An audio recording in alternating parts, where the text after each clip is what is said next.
গরম পানিতে কাঁচা ডিম দিয়ে তৈরি করুন মাংস। হ্যাঁ, আপনারা ঠিকই শুনেছেন। অনেকেই তো কাঁঠালের মাংস, প্রাণীর মাংস খেয়েছেন, এবার ডিমের তৈরি মাংস খাওয়া শিখে নিন। এর জন্য আমরা একটি বাটিতে 4টি ডিম ভেঙে নিয়েছি। এরপরে এর মধ্যে হাফ চা চামচ হলুদ দিয়ে আমাদের এটিকে ভালোভাবে মিক্স করে নিতে হবে। মিক্স হয়ে গেলে আমাদের এরকম একটি টিফিন বাটি নিতে হবে। এখন এটির মধ্যে ডিমের মিক্স দিয়ে এর ঢাকনা লাগিয়ে দিতে হবে। এরপরে একটি প্যানে পানি দিয়ে পানি গরম করে নিচ্ছি।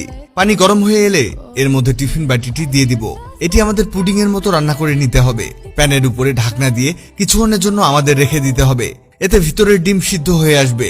আপনাদের মাংস খেতে ইচ্ছে করে, কিন্তু আপনাদের কাছে টাকা না থাকলে এটি আপনাদের জন্য বেস্ট চয়েস হতে পারে। অনেকে হয়তো হাসতে পারেন, ডিম দিয়ে কিভাবে মাংস হয়। এটি একবার বানিয়ে দেখুন, বুঝতে পারবেন।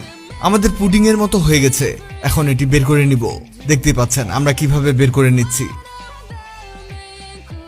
এটিকে একটি প্লেটে বের করে পিস পিস করে কেটে নিব। দেখুন আমাদের কাটা হয়ে গিয়েছে। এখন এগুলোকে সাইডে রেখে একটি প্যানে তেল দিয়ে নিচ্ছি। তেল গরম হয়ে এলে এর মধ্যে ডিমগুলোকে দিয়ে দিচ্ছি। এখন এই ডিমগুলোকে আমাদের ভালোভাবে ভেজে নিতে হবে। ভাজার সময় খেয়াল করলে বুঝতে পারবেন এগুলো ফুলতে শুরু করেছে। 5 মিনিটের মধ্যে এগুলোকে ভেজে নিতে হবে। এর কালার এরকম হয়ে এলে এটিকে একটি প্লেটে নামিয়ে নিব। দেখুন আমাদের নামানো হয়ে গিয়েছে। এখন আবার সেই প্যানে হালকা তেল দিয়ে দিব। এবার এর মধ্যে 1 টেবিল চামচ পেঁয়াজ দিয়ে আমাদের কিছুক্ষণ ভেজে নিতে হবে। ভাজা হয়ে এলে এর মধ্যে মশলাগুলোকে দিয়ে দিব। 1 চামচ পরিমাণ আদা বাটা, 1 চামচ রসুন বাটা, 1 চামচ লবণ দিয়ে হালকা নেড়ে দিতে হবে। এরপরে 1 চামচ মরিচ গুঁড়ো, হাফ চামচ হলুদ গুঁড়ো, 1 চামচ জিরা গুঁড়া দিয়ে নেড়ে ভালোভাবে রান্না করে নিতে হবে। রান্না করার সময় হালকা পানি দিয়ে ভালোভাবে কষিয়ে রান্না করতে হবে। এর মধ্যে ডিম রান্নার জন্য পানি দিয়ে দিতে হবে। এখন হালকা নেড়ে এর মধ্যে ভেজে রাখা ডিমগুলোকে দিয়ে দিব।